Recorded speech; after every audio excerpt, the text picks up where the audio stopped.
国际新闻来关心，洛西亚有一只货船伫地中海爆炸沉去。洛西亚的外交部是表示，船顶有16个船员，有14个人获救起来，即马有2个人失踪。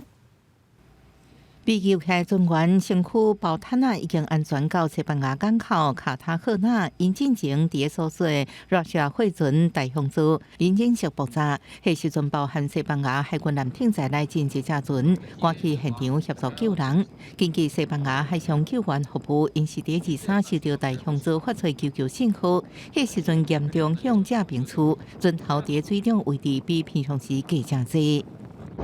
Итак, господа, спешу сообщить вам, 23 декабря 2024 года Валкер с нечитаемым названием покинут экипажем в Средиземном море, недалеко от пролива Гибралтар. Покинут экипажем на шлюпке, которую спасает вот тот пароход.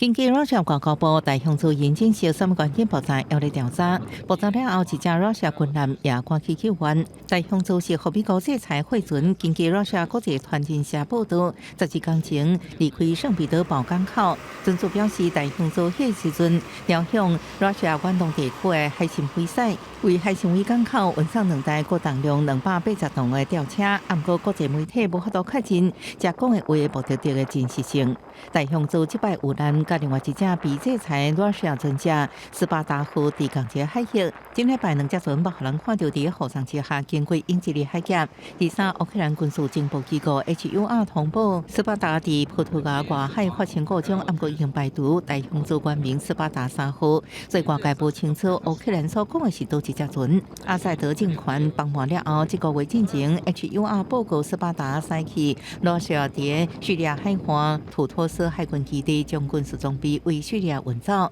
根据克里姆林宫一官员的讲法，罗西亚那个叙利亚新领袖就2项军事设施伫外交甲军事层面展开接触。公司新闻恩文林编辑。